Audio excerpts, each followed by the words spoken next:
This meeting is being recorded. Então, boa tarde, pessoal.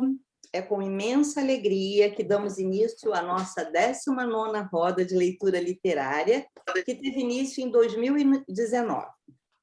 De início, gostaria de agradecer a presença de todas as pessoas aqui presentes e, inicialmente, apresentar a equipe, formada por professoras da UERJ, da Faculdade de Educação, professoras Maria Letícia Cautela, professora Paula Cid Lopes, professora Janaína Moreira e eu, professora Márcia Cabral. Do CAP da UERJ, nós temos a alegria de contar com a participação da professora Ana Carolina Mata Machado. Do Colégio Pedro II, nós temos a alegria também de contar com a colaboração, participação da professora Liana Borba, que estava aqui ainda há pouquinho com a sua filhinha Manuela, que vão assistir, né, a apresentação do Luiz. Bem, da Escola Municipalizada Jorge Abraão Itaguaí, nós contamos com a participação da professora Aline Santos Lemos. Bem, a outra parte da equipe é formada por alunos do curso de graduação, que, enfim, dão toda essa força que vocês já assistiram aí de início, né? O monitor da disciplina de graduação, Fundamentos da Linguagem e Educação, Francisco Sidney. As bolsistas de extensão do projeto Roda de Leituras Literárias da EDU, Luísa Braz e Cláudia Amorim. Então, é com esse grupo, assim formado, que nós temos resistido e continuado, né? E estamos indo aí para a 19ª roda, estamos com um livro no Prelo, que deve sair agora entre junho e julho, estamos muito felizes, né? Se chama Rodas de Leitura Literária número 1. Aí depois, quem sabe, a gente faz o 2, o 3, né? A gente está cheio de esperança. Bem, e agora também, com grande alegria, recebemos o nosso convidado de honra, que é o Luiz Camargo. Eu vou passar uma apresentação aqui, sucinta, claro que depois ele próprio vai falar, né, da sua formação e tudo mais, que é extraída do próprio cartaz, tá? Então, Luiz Camargo, o nosso convidado, né? É escritor, ilustrador e tradutor de livros para crianças. Doutor em Teoria e História Literária pela Unicamp, coautor dos livros Monteiro Lobato, Livro a Livro, Obra Infantil, e Monteiro Lobato, Livro a Livro, Obra Adulta. O primeiro livro, né, que eu mencionei, recebeu o prêmio Jabuti na categoria Crítica Literária, além do livro do ano de não ficção. Luiz Camargo participou do ciclo de conferências da Academia Brasileira de Letras, com a palestra 100 anos de europeus, de Monteiro Lobato. Durante 15 anos, Luiz trabalhou como editor de livros para crianças e jovens. Publicou vários livros, entre outros, Maneco Caneco, Chapéu de Funil, e O Catavento e o Ventilador. Bem, é com esse perfil, né, que nós, então, passamos a palavra para o Luiz, com a alegria de tê-lo aqui. Obrigada, Luiz, por ter aceitado. Boa tarde, Márcia, boa tarde a todos. Gostaria inicialmente de agradecer o convite para participar dessa roda de leitura literária. Bom, eu começo dizendo que eu fiz uma trajetória das artes visuais para a literatura, né? Em 1971, ao assistir um ensaio da peça Arena contra Zumbi, eu resolvi fazer uns desenhos, né, dos atores se movimentando, e um ator viu os desenhos e me falou: "Você captou o espírito do espetáculo". Aquilo me deu assim um insight, e daí eu resolvi voltar a assistir a peça algumas vezes, desenhar, para exatamente tentar captar o espírito do espetáculo. E aí eu fui fazendo isso com várias peças teatrais, né?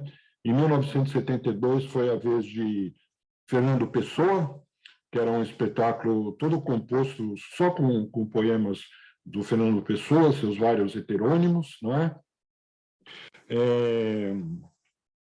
E em 1975, eu realizei uma exposição de desenhos e aquarelas no Museu de Arte de São Paulo, o MASP, justamente com esse trabalho que eu fui desenvolvendo.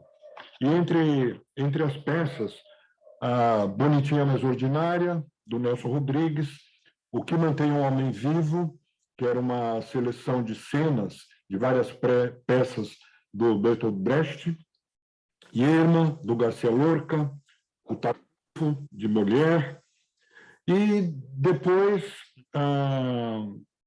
eu me inspirei num diálogo de Platão, o Górgias, e fiz também uma série de desenhos a partir desse diálogo. Depois, uma obra que me tocou bastante foi Miss Dalloway, da Virginia Woolf, e eu também acabei realizando uma série de desenhos e aquarelas sobre esse romance. Aí me veio a ideia de fazer arte para crianças. E como fazer arte para crianças? Vendo que as crianças, quando elas desenhavam, elas muitas vezes inventavam histórias a partir dos seus desenhos, né? Me veio a ideia de criar narrativas e ilustradas. Então, a primeira delas foi Os Pregadores do Rei João. Essa narrativa, inclusive, ela nasceu primeiro eu fiz os desenhos, né? Eu desenvolvi a história toda a partir de desenhos, eram pranchas grandes feitas com giz de cera, e eu utilizava essas pranchas para contar histórias para diferentes grupos de criança. E até no início eu tive uma certa dificuldade para escrever propriamente a história, e ocorreu que, no caso de Os Pregadores do Rei João, um dia me ocorreu a ideia de fazer uma gravação, né? Então, eu fui contando a história, fui gravando, e foi a partir dessa gravação que eu comecei a escrever. Por essa época, também eu fazia teatro para crianças, atuando como ator e como diretor, e também procurava assistir a peças de teatro infantil. Uma das peças que eu assisti se chamava Fantoches e Fantolichos. Era uma peça da Ana Maria Amaral, em que durante a própria peça, os atores construíam bonecos de objetos. Isso, para mim, foi uma grande inspiração, e eu pensei, bom, eu quero fazer um boneco de objetos, mas que os objetos tenham uma relação com as partes que eles representam, não é? E assim surgiu o Maneco Caneco Chapéu de Funil, que acabou sendo publicado em 1980, e que é um boneco que tem a cabeça de caneco, ombro de cabide, braço de escumadeira, outro braço de concha, perna de pá e perna de vassoura. E ele tem um funil, que é o seu chapéu.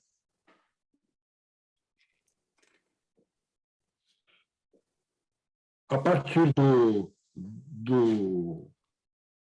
maneco, acabei escrevendo também Panela de Arroz, com o mesmo personagem, o Bule de Café,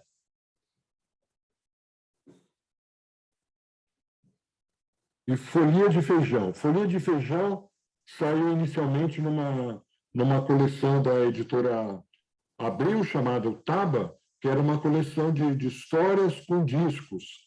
Então, a criança podia ouvir a história. E outra característica importante é que as histórias eram entremeadas de canções. Na maior parte, canções que existiam antes da história, ou seja, que eram aproveitadas. Mas, nesse caso específico, eu havia feito alguns trechos em versos que foram musicados pelo Guarabira. né? Então, essa é uma obra também diferente dentro dessa coleção. E, muito tempo depois, ela foi editada pela Ática, com desenhos do Roberto Veiga.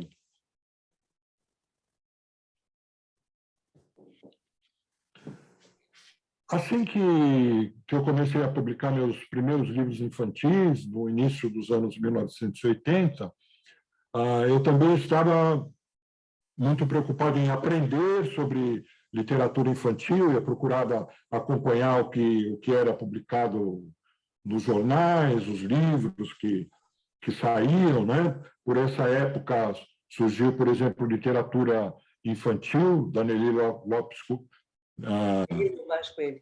né?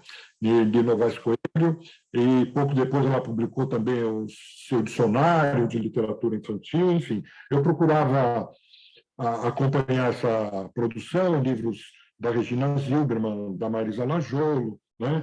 Da Lígia Cademartori, e havia pouca coisa sobre ilustração, né? Uma das pioneiras escrevendo um dicionário de ilustradores, escrevendo também artigos, né? Foi a Regina Yolanda, e eu comecei a me preocupar com isso, e a partir de uma comunicação que eu fiz numa Bienal do Livro em São Paulo, acabei recebendo um convite da Regina Zilberman para participar de um livro que ela estava organizando, que se chamava A Produção Cultural para Criança. O livro, a primeira edição tinha capa azul, mas eu não tenho mais nenhum exemplar da primeira edição. Então, a Produção Cultural para a Criança. E nesse livro eu escrevi um capítulo, A Criança e as Artes Plásticas. Eu destaco nesse capítulo algumas reflexões sobre a ilustração do livro infantil. Eu começo a formular assim alguns conceitos, e os primeiros conceitos que eu fiz foi dividir, né, os elementos da ilustração em elementos narrativos e elementos plásticos. Essa divisão eu abandonei depois, mas ela enfim, é a semente do que veio depois. E eu também falo bastante sobre o meu trabalho como educador. Eu trabalhei alguns anos na área de educação infantil e bastante tempo na área de educação especial. Eu trabalhei cerca de 10 anos na casa de Davi, que era um internato para excepcionais, e nesse capítulo eu falo um pouco sobre a produção dessas crianças e jovens.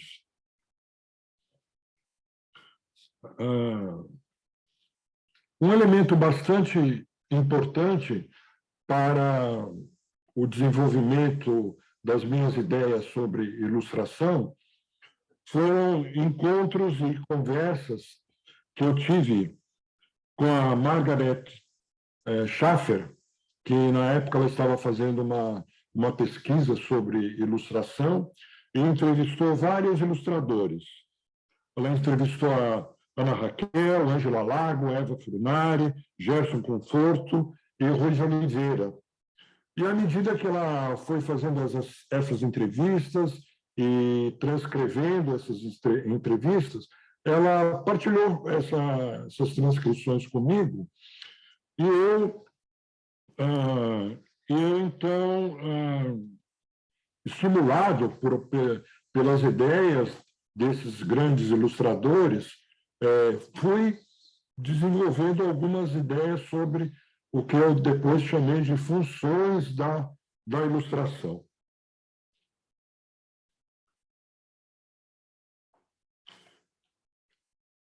Em 1995, eu recebi um convite do Lino de Albergaria, que é escritor, né?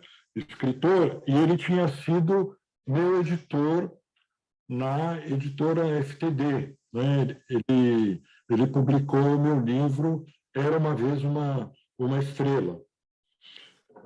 Isso em 1985. E cerca de 10 anos depois, ele me convidou para escrever um livro sobre ilustração para uma coleção de livros dirigida a professores da editora Lê.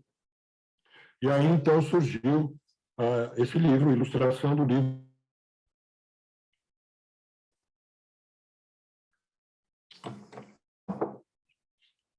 Dentro desse livro, eu destaco alguns capítulos, que é exatamente funções da ilustração, livro de imagem e livro de poesia. Em 1998, eu defendi o meu mestrado na Unicamp com a dissertação Poesia Infantil e Ilustração, estudos sobre o Isso ou Aquilo, de Cecília Meirelles. Então, nessa dissertação, eu faço um estudo de 3 poemas do livro Ou Isso ou Aquilo e as suas ilustrações em 5 diferentes edições da obra, publicadas até aquela época, né? Hoje em dia atualmente são 7 diferentes edições com diferentes ilustradores.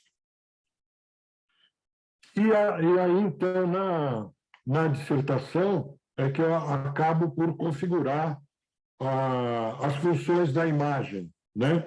Que são elas: função representativa, função descritiva, função narrativa, função simbólica, função expressiva, função estética, função lúdica, função conativa, função metalinguística, função fática e pontuação. Também na dissertação, eu proponho o conceito de coerência intersemiótica. Assim como na linguística se usa o termo, então, coerência, já que no caso da ilustração a gente tem um texto, né, acompanhado por uma imagem, então configurando o que depois eu vou chamar de um texto híbrido, verbal e visual. Então, para falar dessa relação entre texto e ilustração, eu proponho o termo coerência intersemiótica e proponho 3 diferentes situações. A convergência, quando os significados da imagem convergem para os significados do texto. O desvio, quando a ilustração tem algo a ver com o texto, mas em algum momento se desvia do texto. E a contradição, quando texto e imagem se opõem. Em 2009, eu defendi, então, o doutorado com a tese Encurtando o Caminho entre Texto e Ilustração, homenagem a Ângela Lago.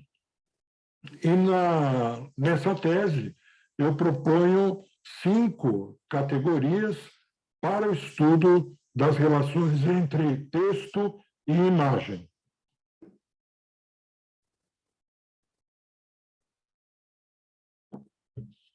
São elas: o suporte material do texto,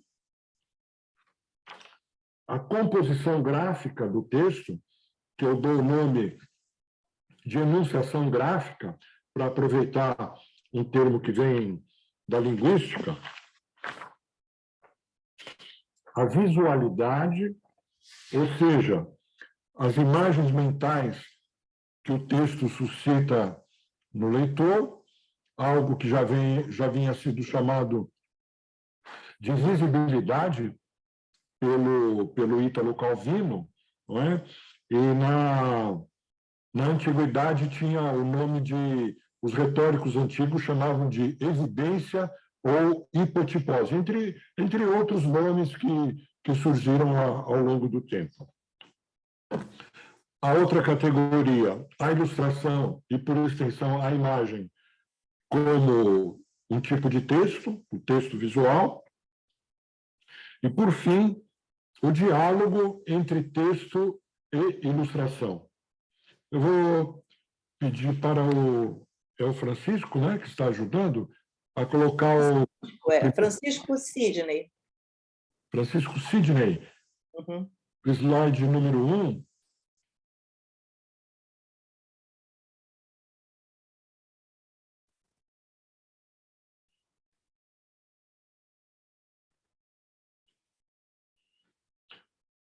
Enquanto ele vai ajeitando, eu vou falando por aqui. Então, eu tinha inicialmente uma ideia de que quando a ilustração contradizia o texto, isso seria algo negativo, né? Mas eu mudei de opinião ao ver uma ilustração do Gustavo Doré, que é essa ilustração que vocês estão vendo agora. Essa é uma ilustração para a fábula A Cigarra e a Formiga. Então, vocês notem que aqui não há uma formiga, no caso da fábula é uma formiga humanizada, né? Uma formiga que tem características humanas, mas em todo caso é uma formiga.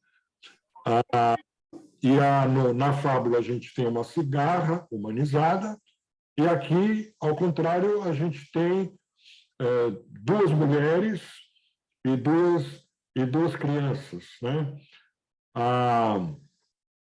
A mulher que está na frente da casa, diante da porta, provavelmente é a mãe das duas crianças. A menina segura uma boneca. No chão a gente vê uma carrocinha.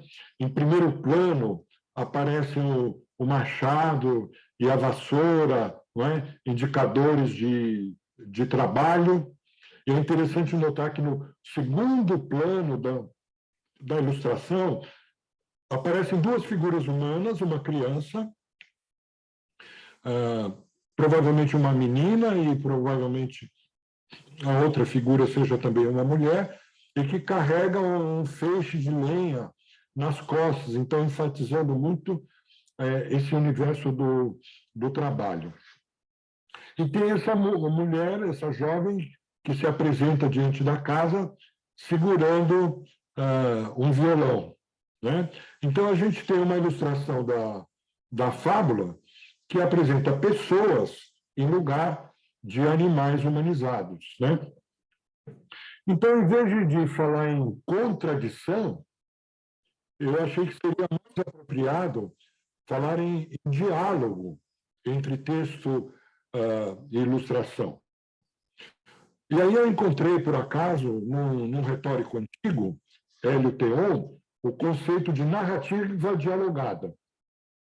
E ele propunha que essa narrativa dialogada era uma narrativa em que a história se desenvolve por meio de dois narradores, em que um pergunta e outro responde. E, na verdade, até na literatura a gente encontra situações desse tipo, né? Meu Conto de Maupassant, do Monteiro Lobato, é exatamente há um narrador que ele descreve uma cena que se passa num trem. Ele observa duas pessoas, dois homens, que conversam num trem, né? E que contam uma história, e que depois e que esse terceiro narrador vai recontar no Meu Conto de Maupassant. Então, eu aproveitei essa ideia de narrativa dialogada para exatamente pensar que o livro infantil ilustrado é um suporte para um texto híbrido, verbal e visual, em que dialogam as duas linguagens, a linguagem verbal e a linguagem visual, que elas podem, inclusive, entrar em conflito, né?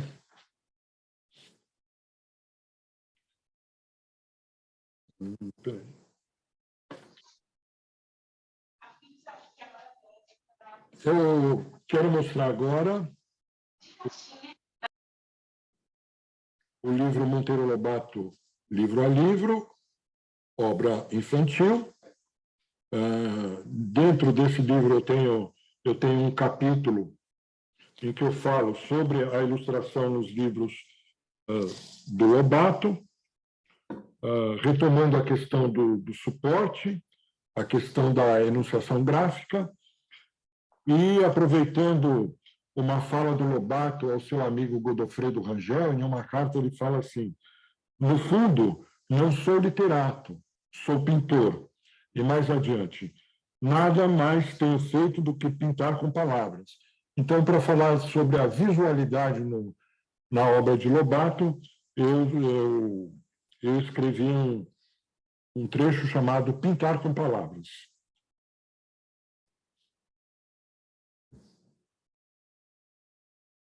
Em 2014, eu participei do Monteiro Lobato Livro a Livro, obra adulta, falando sobre o livro Ideias de Jeca Tatu.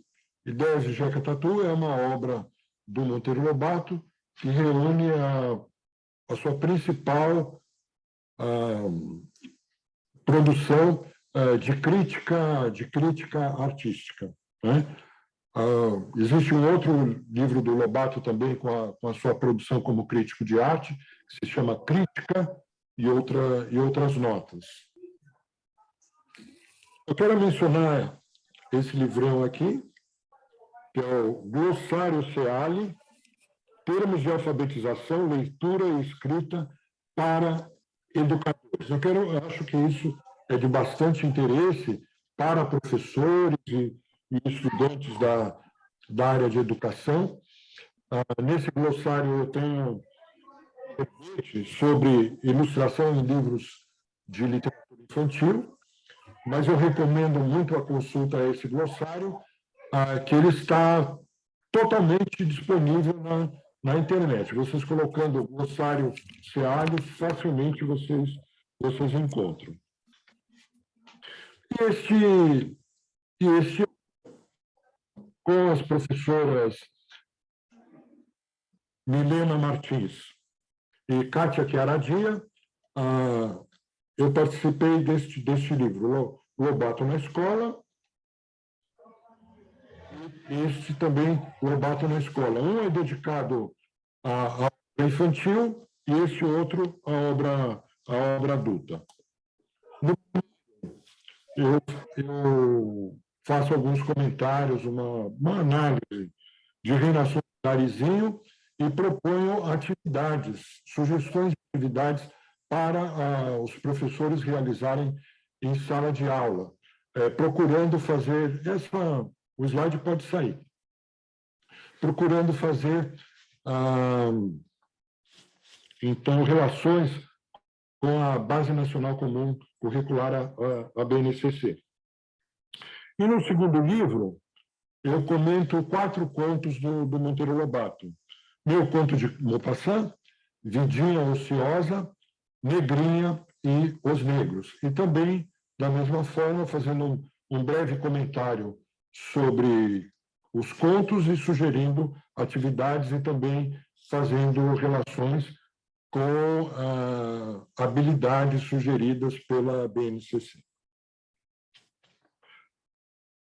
Agora falo um pouquinho sobre os projetos de incentivo à leitura.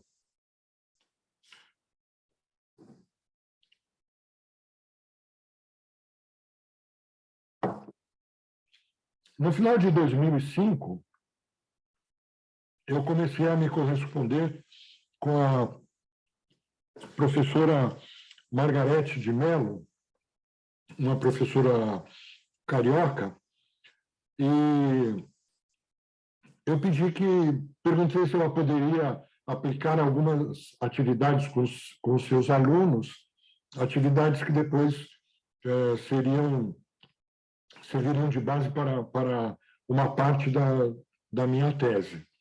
E ela concordou, realizou as atividades, e depois, no início de 2006, depois da defesa da tese, eu sugeri, vamos desenvolver um projeto de incentivo à leitura. Ela já desenvolvia trabalhos nessa linha. Então, eu comecei sugerindo textos, sugerindo atividades, depois produzindo materiais. Eu lembro que os primeiros materiais eram folhas impressas que eu mandava pelo correio, e depois eu descobri o PowerPoint, e depois tudo ficou muito mais fácil, era muito mais fácil produzir essas apresentações, né? Num projeto de incentivo à leitura, uma primeira dificuldade que eu encontrei foi com a leitura, com a alfabetização. E então precisamos encarar essa dificuldade. Uma das primeiras palavras que as crianças escrevem é o próprio nome, não é? Eu vou pedir para o Francisco se ele pode fazer a apresentação número 6. Francisco Sidney, apresentação número 6. Então, aqui no caso, essa apresentação com os nomes dos alunos é de uma escola de educação infantil, de uma pequena cidade do Paraná, que tem pouco mais de 2.300 habitantes.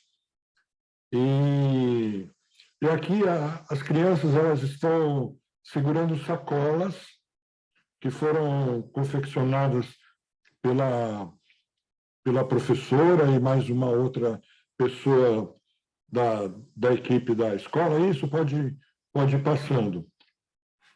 E cada criança recebeu uma sacola, pintou, então, individualizando cada uma, e essa sacola ela serviu para as crianças, toda sexta-feira, levarem um livro para casa, com o pedido de que os pais ou um familiar lesse o livro para a criança, e que a criança fizesse um desenho registrando a sua recepção da leitura. Aí, só como curiosidade, entre 10 de março e 1º de junho de 2014, esse projeto foi de 2014, uma das crianças ouviu as seguintes histórias: quer brincar de pique-esconde? O jogo do pega-pega, festa no céu, os músicos de Bremen, você viu o coelhinho? Os 3 porquinhos. Você viu o cachorrinho? Coisas importantes, coache, a chuvarada, o homem do saco, a laranja colorida. Então, vocês veem, para uma criança de 4 anos, né, é um acervo de leitura bastante razoável.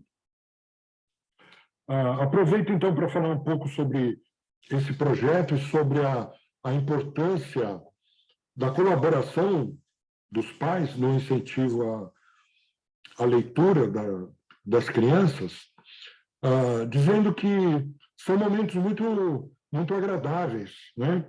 Os pais costumam relatar que eles se divertem com as leituras, e eu acho que esses momentos em que os pais se divertem com os filhos são momentos inesquecíveis, né? São momentos não só de aprendizagem, mas de fortalecimento dos laços afetivos da família.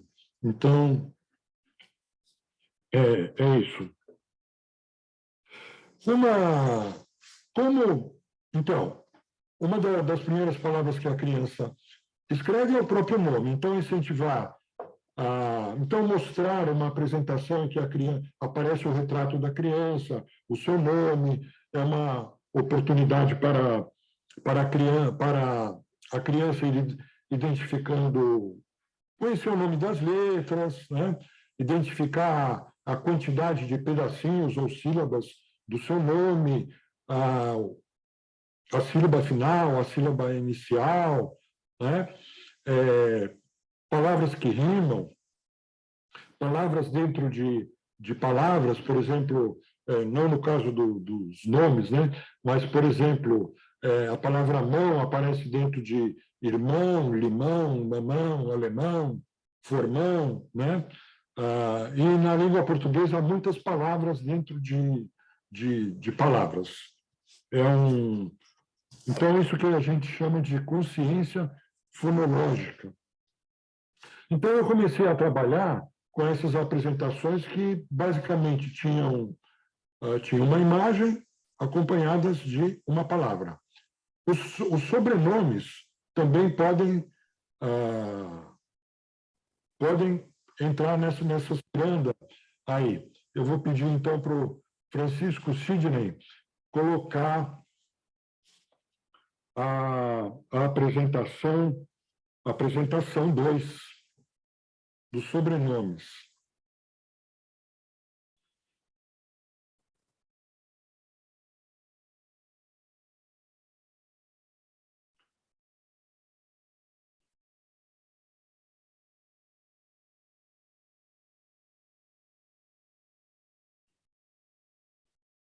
Próxima. Vai ficando e depois eu falo próxima.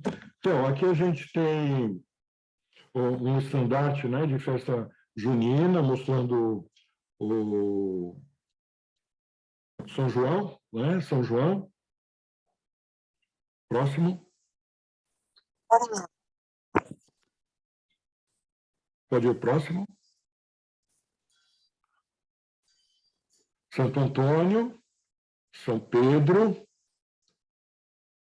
E como Santos, que é um sobrenome bastante comum, então a gente tem uma pintura em que aparecem os estandartes do Santos e todo um ambiente de festa junina. Nesses projetos, eu sempre também criava um roteiro para a professora, incentivando a observação da imagem, o que aparece, né? Porque é importante a criança fixar a imagem, enquanto ela está prestando atenção na imagem, sem querer, ela também está memorizando a palavra, né? E dessa forma a gente ativa duas diferentes memórias, a memória visual e a memória verbal. Quanto mais memórias a gente ativa numa determinada situação, mais aquela informação fica consolidada na nossa memória de longo prazo, né? Conforme dizem os neurocientistas. A próxima. Barro, então, panelas de barro. Nem sempre a gente consegue uma imagem completamente adequada. Então, a gente faz imagens também por aproximação, né? Barro, para introduzir o sobrenome Barros. Machado. Próxima. Aqui a lira. Uma lira, um instrumento musical. Aqui um vaso grego, em que mostra um personagem tocando uma lira. Então, vocês veem que a partir de uma palavra, a gente pode ir puxando fios, né? Ampliando o repertório cultural da criança. Lira, próxima. Pera, para introduzir o sobrenome Pereira. Pereira, pode ser o próximo. Isto. Aqui para introduzir o sobrenome Pinheiro. Então, começando com a penha, o pinhão. Aqui a gente tem uma gralha azul, que é uma ave típica da floresta de araucárias, lá do Paraná, né? Mas que também aparece na Mata Atlântica. Próxima. E, por fim, o pinheiro.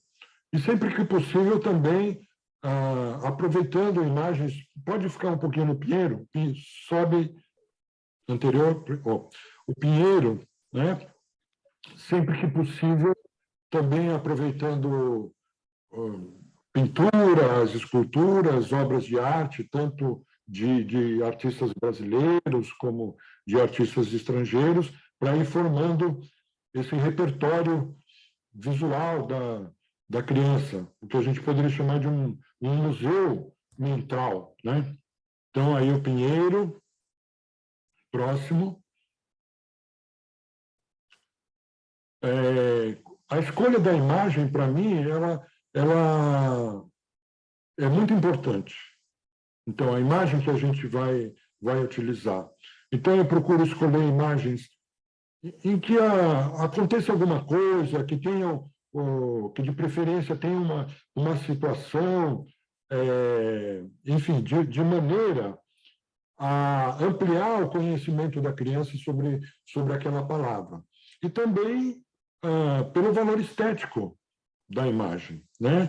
Então, Jesus é um sobrenome, e aqui aparece, então, uma imagem do Corcovado, um tipo de imagem bastante adequada para crianças do Rio de Janeiro, né? No caso, esse foi um projeto desenvolvido com alunos de uma escola municipal no bairro do Irajá.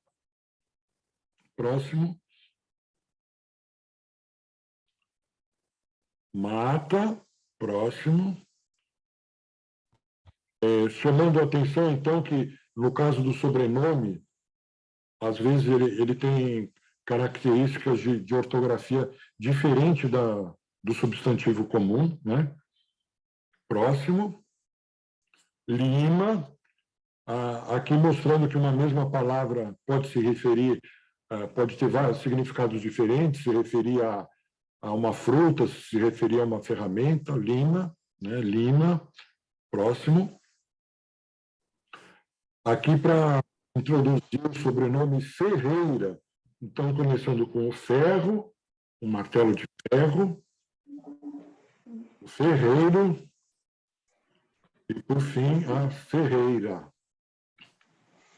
Próximo. Oliveira. Então, para a criança pode ficar oliveira, só a imagem é suficiente, né? Então, é necessário avançar um pouquinho mais, falar sobre o que é a oliveira. Então, na próxima. Próxima. Então, a oliveira produz as azeitonas. Existem diferentes tipos de azeitona. Então, a gente vai ver que existe também a azeitona preta. E depois, com a azeitona, se produz o azeite. Aqui temos o sobrenome Monteiro. É uma palavrinha difícil de ilustrar, mas aqui a gente tem uma pintura rupestre lá do Piauí, né? Monteiro é aquele que caça no monte, né? E aqui a gente tem um caçador, talvez os arqueólogos costumam identificar como um tatu, né? Um caçador de tatu.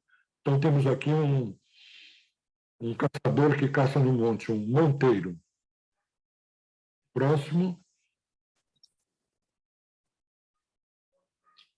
Temos o lobo, uma loba e o filhotinho que se chama Lobato. Vocês já estão percebendo onde é que eu quero chegar, né? Então, vamos lá. A Silva. Então, Silva é um sobrenome tão comum, né? Eu acabei quebrando a cabeça. Nossa, preciso arrumar uma imagem. E Silva é a palavra latina para selva, para floresta, né? Então, é uma oportunidade, então, de todas as crianças que se chamam Silva, né? Darem uma dignidade para o seu nome, sabendo, olha, essa aqui é uma palavra que vem do latim, é uma palavra latina, o que ela significa, né? E aqui temos aqui uma imagem de uma das nossas florestas cheia de araras vermelhas, né? A próxima. E aqui é a composição dos sobrenomes, olha só. Silva dos Santos, próximo. Jesus da Silva, próximo. Pereira de Jesus, próximo. Silva Ferreira, próximo. Oliveira dos Santos, próximo. Santos Lima, e aí lembrando os dois tipos de, enfim, o objeto. Monteiro de Oliveira, que é um sobrenome de uma das crianças, e Monteiro Lobato, claro, um dos nossos autores preferidos, né? Então, dando concretude aí ao nome do nosso escritor. Muito bem.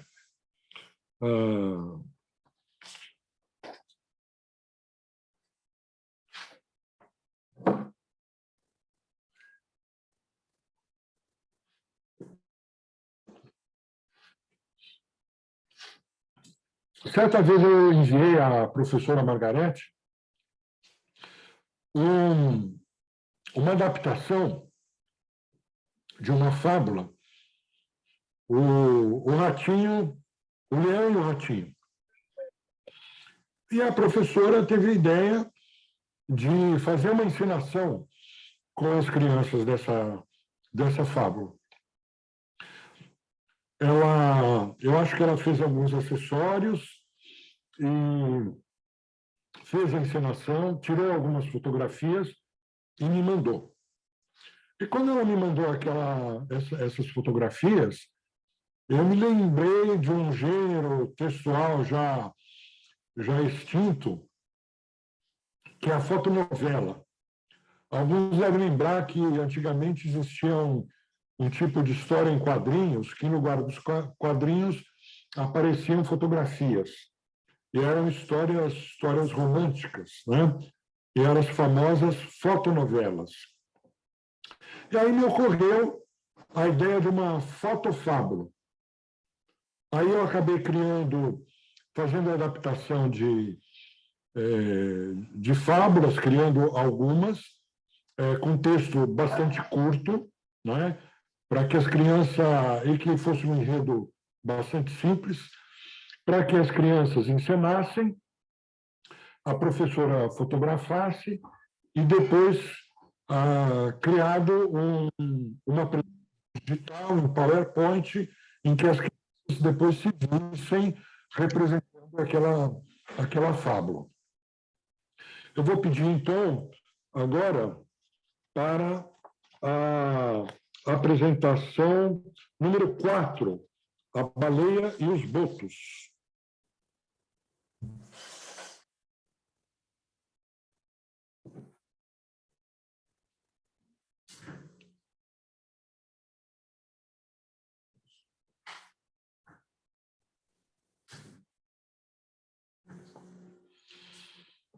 Então, aqui a gente tem o elenco, né? Dá o crédito para as crianças que... Espera um pouquinho. Dá o crédito para as crianças que representaram a baleia, o boto tucuxi, o boto cor-de-rosa e o mar. Então, vamos à apresentação. A baleia se perde. Sobe o rio Amazonas. Encalha no igarapé.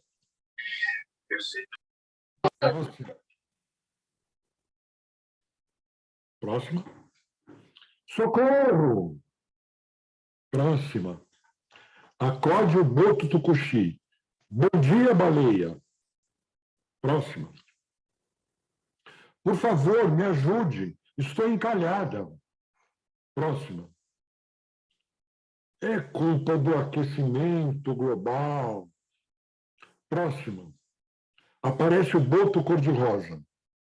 Próximo. Nesse momento, essa baleia precisa de um empurrãozinho, não de discursos. Próximo.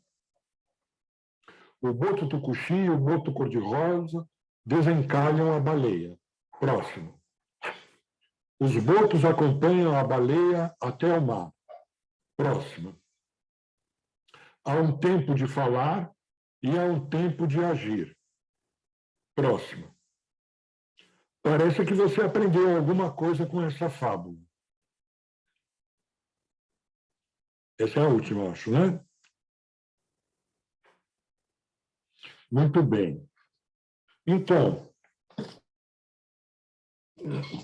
foram várias as fábulas encenadas, fotografadas, e ao final do ano, com a colaboração da minha filha Yara, que é designer gráfica, a gente fez essa publicação para os alunos e para membros da equipe da escola, que se chama Fotofábulas.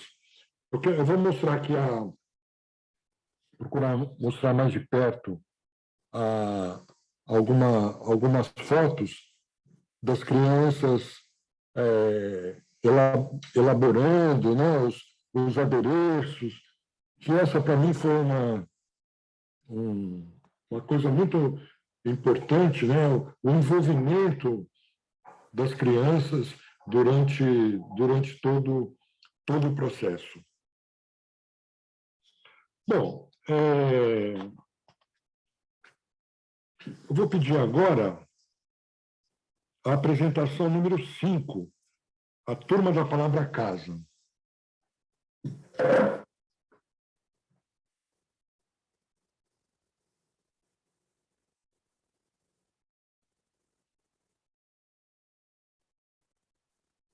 Então, a turma da palavra casa, ela foi feita para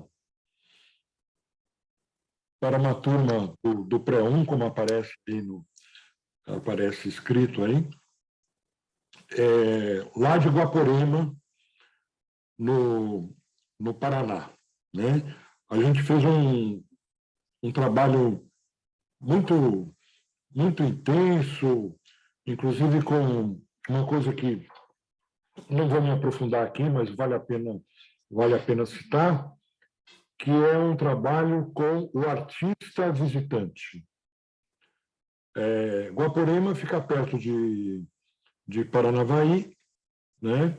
Em Paranavaí, eu conheci um artista, um pintor, chamado Persil. Tive a oportunidade de ir na casa dele, fotografar várias de suas pinturas, entalhes. E então, a partir desse encontro e a partir do conhecimento da obra dele, eu fiz uma apresentação sobre o Persil, que a professora mostrou para as crianças, e depois de muito tempo, o próprio artista foi até a cidade, foi até a escola, encontrar com as crianças. Foi realmente memorável.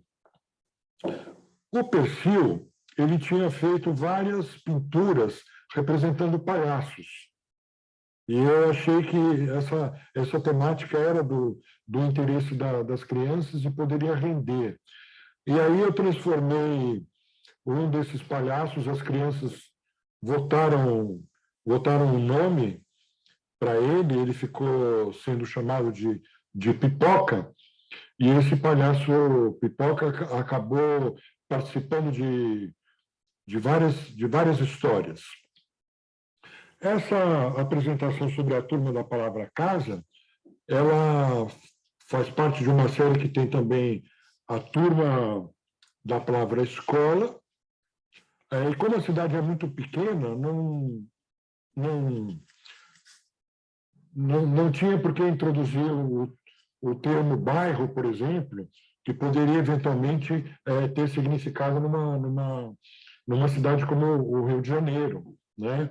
Então, você poderia, por exemplo, fazer uma apresentação sobre Irajá, né? Focalizando as características do bairro. Mas, no caso de Guaporema, a palavra bairro não era significativa.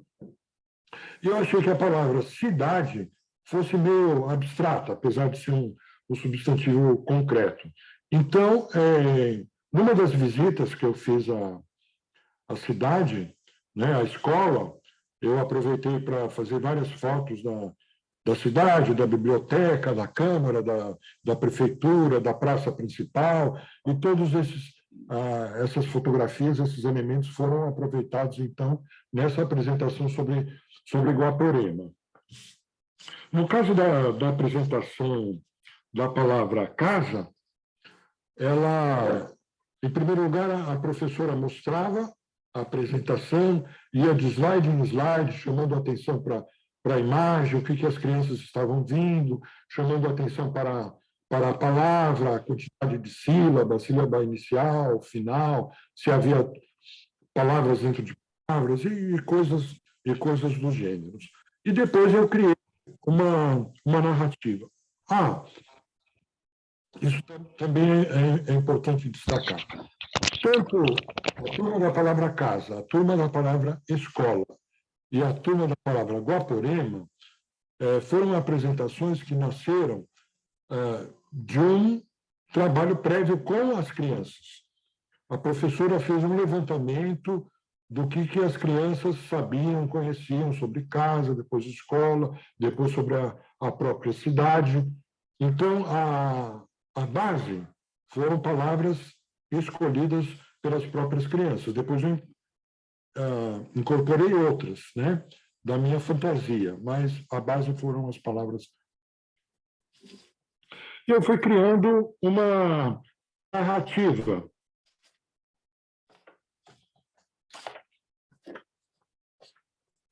Espera um pouquinho.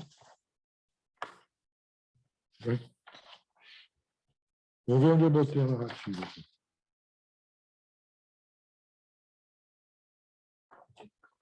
Então, começando.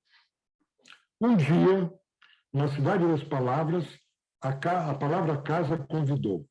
Vamos visitar a turma do Pré-1? Próxima. Próxima. Ok.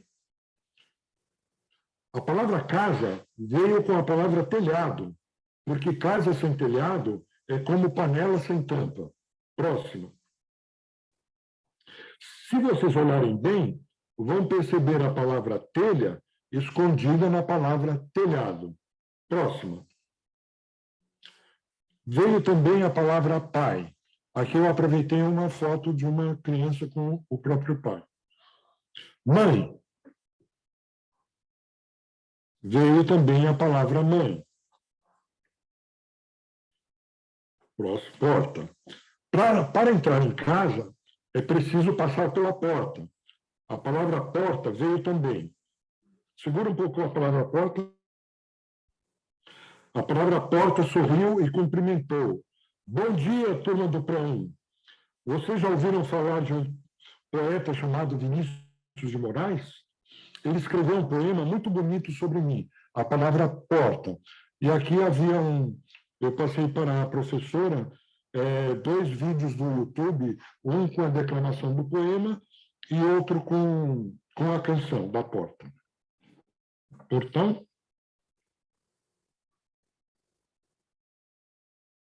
Próxima. Portão.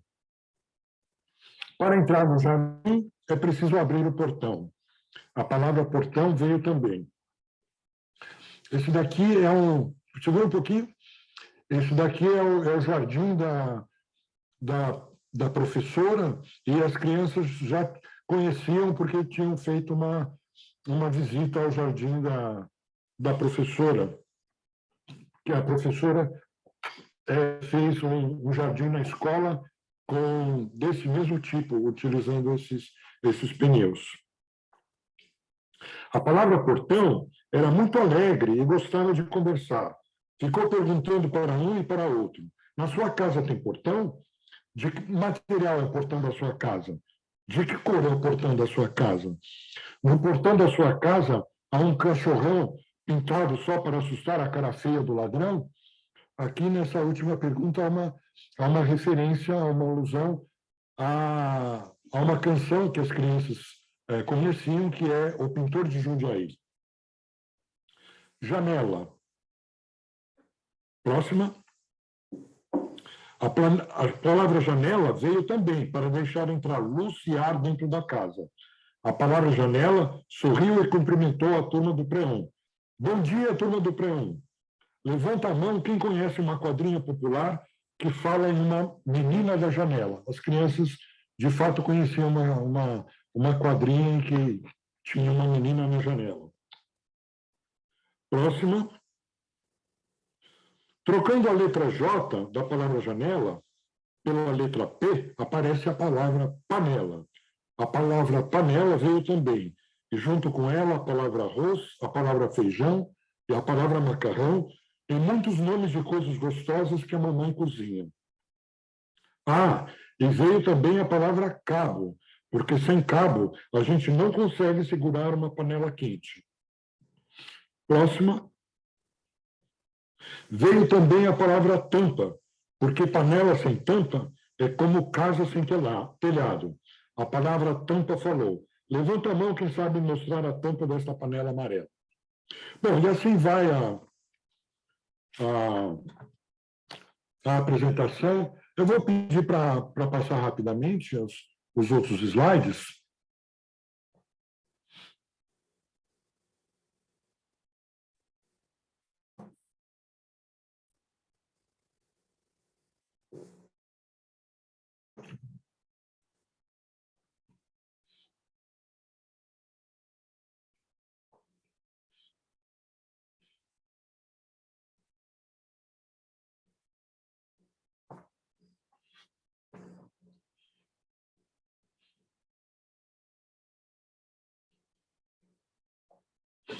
Isso. Pode ficar lá. Isso. Então, aqui vocês têm uma casa feita com um quebra-cabeça chinês chamado Tangram, né, que dá para formar uma série de figuras. No caso dessa turma, eles já tinham contato com Tangram. No caso, a professora disponibilizava as peças, tinham com vários conjuntos, né, vários Tangrams, então as crianças podiam formar as figuras que eles quisessem, né, sem tentar formar uma figura definida. E eu acredito que na educação infantil é bem interessante esse trabalho com o Tangram, porque ele desenvolve esse raciocínio espacial da criança, né? Então é isso. Eu acho que para começo de conversa, acho que está bom, né? Muito obrigado.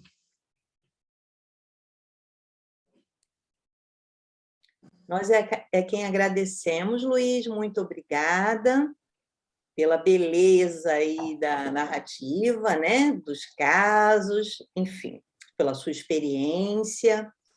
Enfim, agora nós então abrimos para comentários, perguntas, um bate-papo com o Luiz, né? Nós estamos com 89 pessoas, mas se nós formos bem organizados, né? Acho que dá para abrir o microfone, que fica talvez até mais agradável, né? E a pessoa fazer seu próprio comentário, sua própria pergunta. Se a pessoa for envergonhada, né? A Daiane já está falando, já está com a mãozinha levantada. E se a pessoa não quiser e quiser escrever no chat, nós lemos também a pergunta de vocês. Vamos combinar assim? Quem desejar abre o áudio e fala, e quem quiser escrever, escreve. Tá combinado? Então, Daiane, muito prazer. Seja bem-vinda à nossa roda. Obrigada. Primeiramente, quero agradecer a oportunidade de participar aqui. Já agradeci inicialmente, quando a gente começou. E quero parabenizar pelo trabalho incrível. Eu sou professora também, sou professora de língua portuguesa e trabalho com um processo de leitura com os meus alunos também, no ensino fundamental 2 e médio.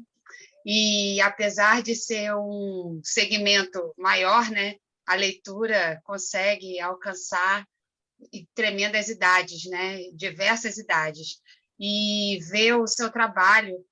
O que mais me encantou em tudo isso foi a questão de como tudo pode ser tão lúdico e tudo pode ser tão criativo, e em diversas áreas do conhecimento e da leitura e da atribuição que a gente faz, né? Tudo depende de como a gente pode alcançar e como a gente quer alcançar o outro, de alguma forma. A leitura e o texto em si, ele transforma as pessoas de uma maneira assim incrível. E eu só queria realmente compartilhar que isso tem transformado a minha vida, transforma a vida dos meus alunos com certeza, e o seu trabalho é fundamental para que a gente consiga ter estímulo, motivação, incentivo para continuar trabalhando pela educação transformadora nesse mundo tão difícil, tão cruel, de vidas tão devastadas por tanta coisa ruim, miséria, né, atribulações, dificuldades, e é incrível e emocionante ver todo esse processo que você traz para a gente. Muito obrigada, professor, muito obrigada mesmo.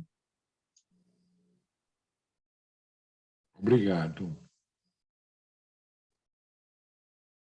Alguém mais? Enquanto as pessoas vão aí levantando a mão, né? Eu vou ler aqui os comentários. Boa tarde, obrigada. Foi a Thaís. A Vitória, amei demais. Luísa Braz, muito obrigada, Luiz. A Gisele, gente, vou ter que sair. Entrarei em aula agora, mas gostei muito. Gabriele, boa tarde. Milena Soares, incrível e muito inspirador. Vitória, eu também, muito obrigada, foi incrível. Luana, muito obrigada, Luísa, adorei. Kiane, muito, acho que amei. Eu adorei, né? Olha, indo na perspectiva do Luiz, aí dá para fazer muita coisa com A, né? Começando com A. Gabriele Santana, a live vai ficar gravada? Vai sim, Gabriele, no nosso canal de YouTube, tá? Depois o Francisco escreve aí o endereço. Letícia Dutra, sensacional e muito inspirador. Kiane, muito obrigada, eu amei. A Liana, que é uma professora do Colégio Pedro II, trabalha com educação infantil e que é da equipe, escreveu: que lindeza de experiências narradas, um deleite, especialmente no meu caso como professora de educação infantil. Infelizmente, precisarei me ausentar agora, mas sua fala, Luiz, me trouxe muitas ideias de trabalho com minhas crianças. Grande beijo a todas e a todos. Juliane, foi incrível, amei. Luana, incrível mesmo, muito obrigada. Sofia, foi muito bom, demais. Gerlene, uma experiência maravilhosa, gratidão. E Júlia Medeiros, obrigada pela disponibilidade, que vivências ótimas, agregaram com certeza para todos, parabéns pela sua trajetória. Desculpa, agregaram com certeza para todos, parabéns pela sua trajetória. Gente, vou sair também, foi a Ingrid, tenho aula agora, mas foi incrível a experiência. Janaína, eu amei, incrível experiência. E Cláudia Amorim, parabéns pela poesia das palavras, lúdicos e de muita sabedoria. Bem, então vai nesse caminho, né, Luiz? Muitos parabéns, muitos agradecimentos, e é isso. Alguém gostaria de fazer algum comentário, abrir o microfone?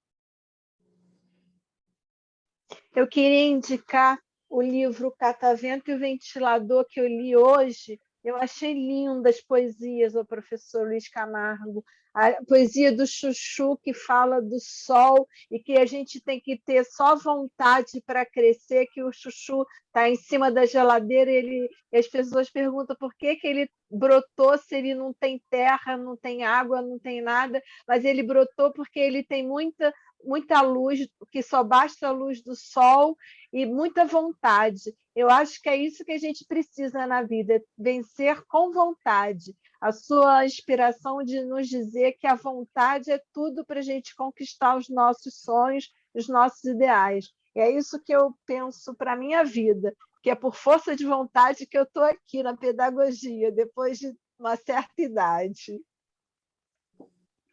Obrigado.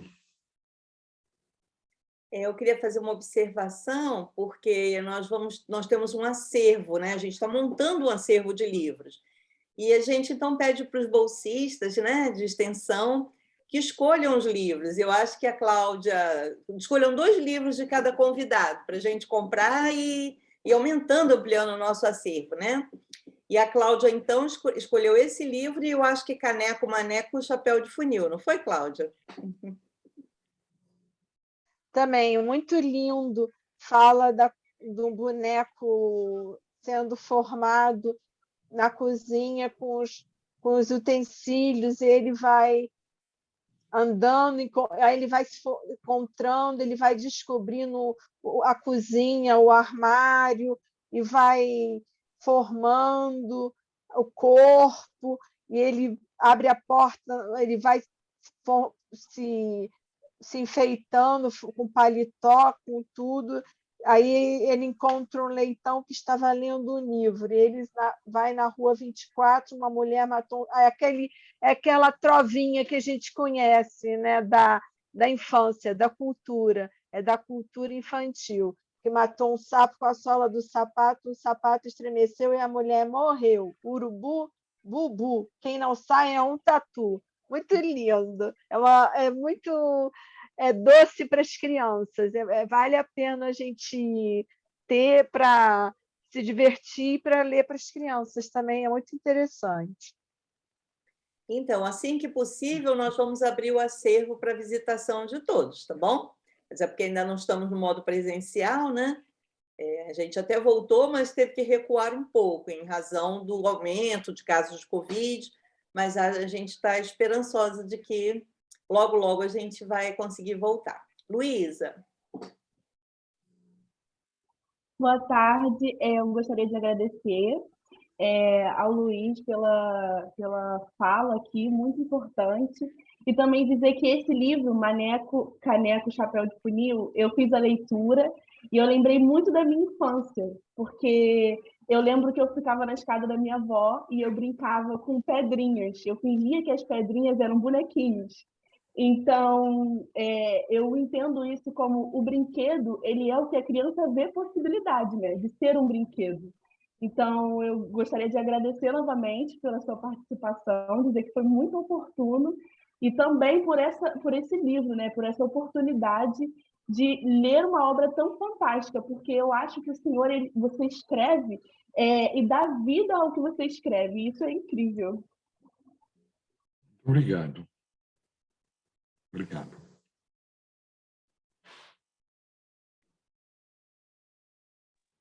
Eu posso perguntar uma coisa? Eu vi na sua obra que o senhor usa muito da natureza e dos seres vivos também. O senhor se inspirou em Manuel de Barros, que também usa muita natureza? O senhor gosta de ler as poesias dele, o que ele escreve? Sim, eu li a gramática expositiva do chão, né, principalmente, mas não, o meu trabalho não tem relação assim, com a obra dele, essa relação direta.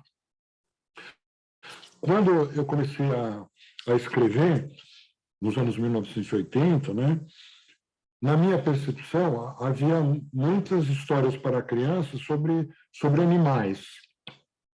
Então, eu quis de início, fugir um pouco de fazer histórias sobre animais, então, por isso, eu acabei indo para o objeto. Daí surgiu Os Pregadores do Rei João, o Maneco Caneco, que é um boneco feito de objetos, né? Mas, é claro, à medida que a gente vai seguindo numa trajetória, outros assuntos, outros temas vão surgindo e outras coisas vão aparecendo. E eu sempre tive um interesse bastante grande pela cultura popular.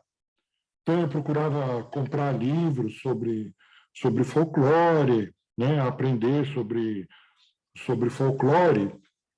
E a outra coisa que qualquer um que lê aquilo que eu escrevo vai perceber, eu tento dar uma dignidade para a língua que a gente fala, né? Eu procuro incorporar certas expressões, certos modos de falar, até determinados erros que podem ser criativos, né? Então, é isso. Eu falo porque tem uma poesia que fala da estrela no varal do céu que caiu e a flor que está no varal do chão. E tem outras também, Árvore das Chupetas. Então, fala associação entre o objeto e a natureza, né? Por isso. Eu vi bastante essa associação também na sua poesia. Legal. Então, você que foi tocada pelo poema do Chuchu, né? Esse poema ele foi inspirado pela realidade.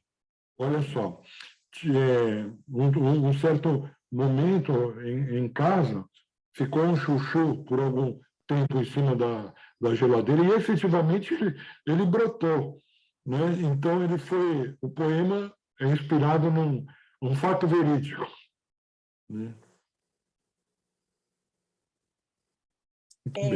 Eu queria fazer um pequeno comentário, né? Eu sou a professora Márcia Cabral, aí para quem não conhece, né? E eu estudei com o Luiz no período de 2000 e 2004 na Unicamp, nós fizemos doutorado juntos, né? Nós somos da mesma turma, então foi um período muito importante da nossa formação, considero assim pelo grupo, né? Junto ao projeto Memória de Leitura, foi onde eu conheci o Luiz pessoalmente, que eu já conhecia da sua obra, né? Principalmente de livros teóricos, aquele que ele chamou a atenção, que era da editora Lê.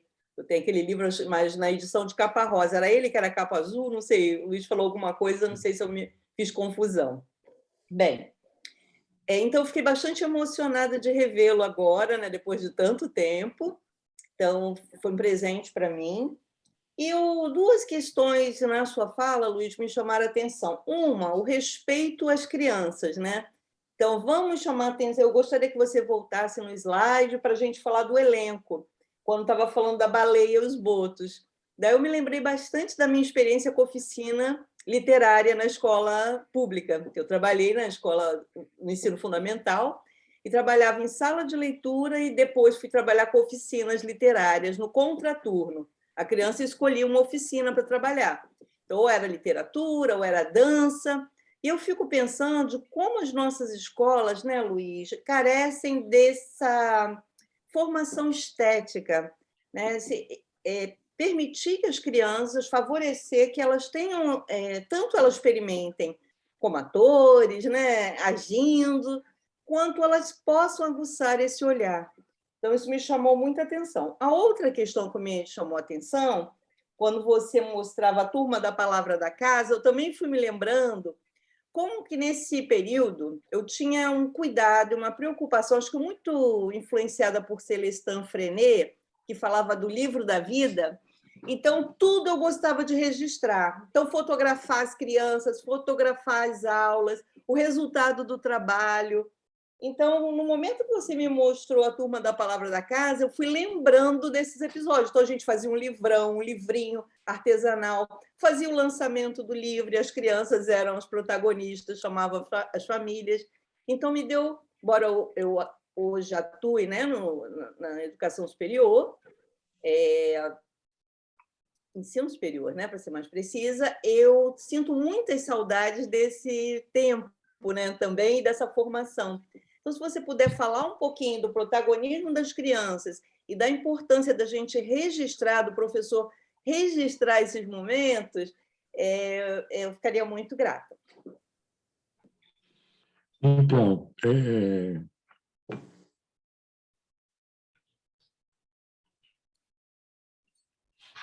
tive a oportunidade de ir a Reggio Emília. Oi? Passar uma semana em Reggio Emília.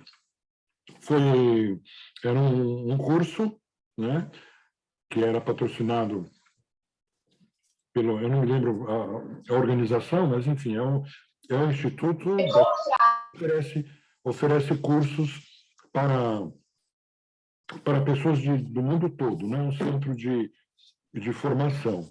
Então, no período da manhã, a gente tinha palestras, e no período da tarde, a gente visitava escolas, né? Uma das escolas lá em Reggio Emília se chama Paulo Freire, né? Olha que bacana.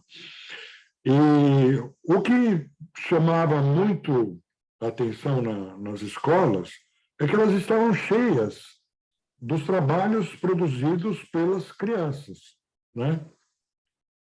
E eu quis mostrar aquelas fotografias das crianças segurando as sacolas, né, que foram pintadas por elas, porque, com muita facilidade, numa escola brasileira, a professora escolheria uma imagem que ela gostava, né?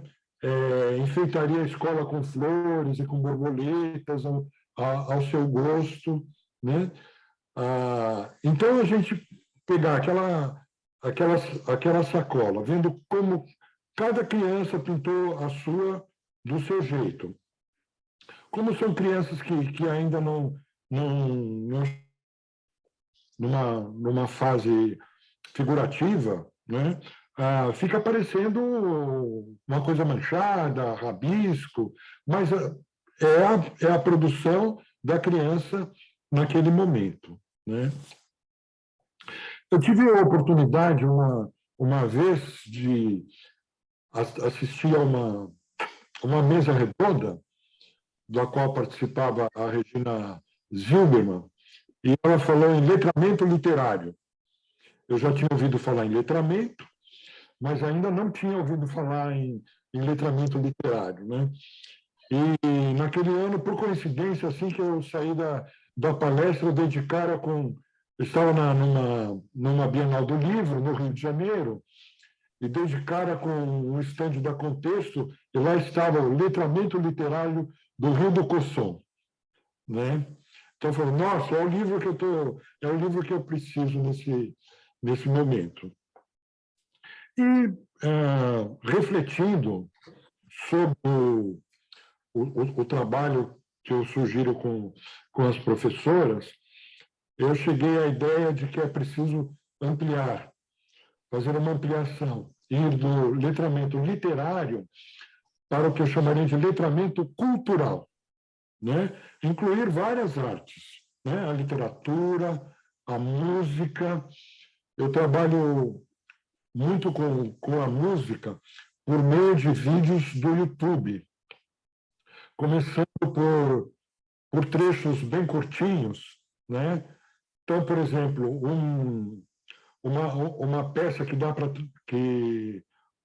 teve muito sucesso com as crianças foi o Carnaval dos Animais, que é uma suíte, né, do Saint-Saëns, composta de vários pequenos trechinhos sobre diferentes animais, né? Tem o burro, tem as aves, tem o aquário, tem o elefante, tem o leão. Então, são trechos bem pequenininhos. Então, eu saio à cata de vídeos de músicos tocando, e isso funciona muito bem porque, antes do aparecimento dos meios de gravação, né, a música era presencial.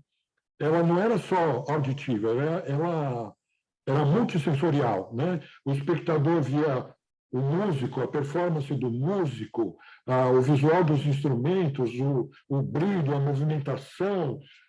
Então, você era envolvido de múltiplas formas, né? De múltiplos sentidos. Então, para a criança pequena, a partir da educação infantil, eu acho que funciona muito bem você trabalhar com pequenos vídeos, e a gente tem um acervo no YouTube assim incrível, só daquele programa O Quintal da Cultura, tem um monte de cantigas infantis, de poemas declamados, tem um acervo maravilhoso. Então, realmente, eu acho que esse letramento cultural ele pode e deve ser feito da educação infantil. Ok, Luiz, obrigada. Aqui temos mais comentários, né? Obrigada, mas agora tem que sair. Tem várias pessoas que estão indo para a aula. E a Isabel falou, no meu ensino fundamental, eu tive oficinas no contraturno também, de arte. Que saudade. Então, todo mundo parece que tem saudades dessa proximidade com a cultura, que você está chamando de letramento cultural, né? No sentido mais amplo. Alguém mais gostaria de fazer alguma observação, algum comentário? Alguma pergunta? Ana Carolina, ela tinha falado do livro que a Cláudia citou, mas parece que o computador dela entrou no modo de atualização. Ela falou, essa obra é maravilhosa. Ana Carolina Mata Machado, Luiz, ela é professora do CAP da UERJ. Então, se ela tivesse, né, presente, pudesse, talvez ela fosse comentar de algum trabalho que ela tenha feito a partir do livro.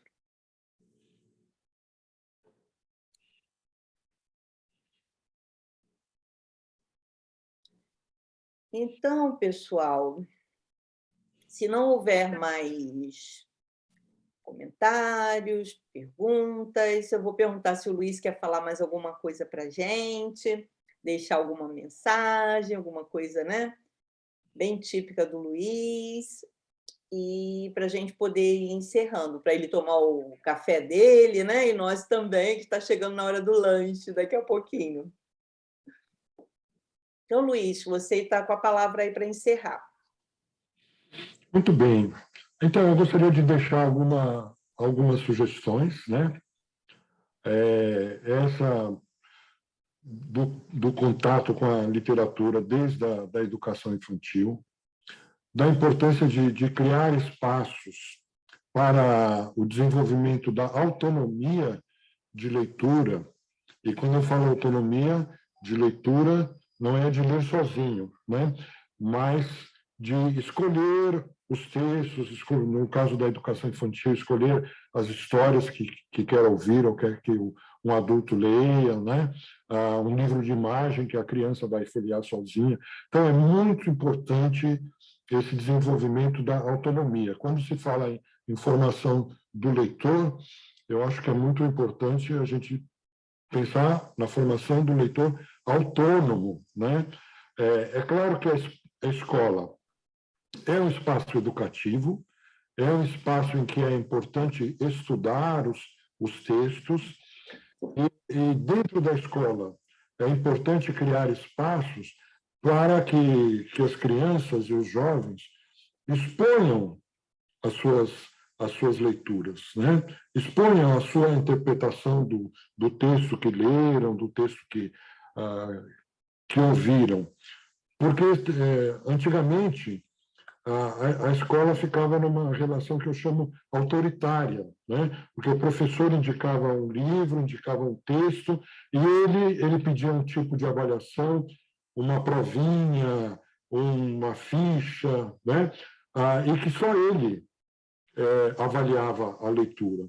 Então, você criar uma roda de leitura, onde cada um dê a sua impressão sobre o texto, então isso me parece muito importante. Então, deixo para o final essas ideias, né? Da autonomia, da leitura e da importância desse compartilhar das diferentes leituras e interpretações de um texto. Muito obrigado. Muito obrigada, Luiz. Palmas, né, pessoal, pela apresentação do Luiz. Adoramos e esperamos contar com você outras vezes. Muito obrigada, tá? Até a próxima vez. Pessoal, também, muito obrigada e até a nossa próxima roda, que deve ser em julho, tá? No final de julho, talvez na última segunda-feira de julho, ou qualquer mudança a gente avisa. Muito obrigada, tá?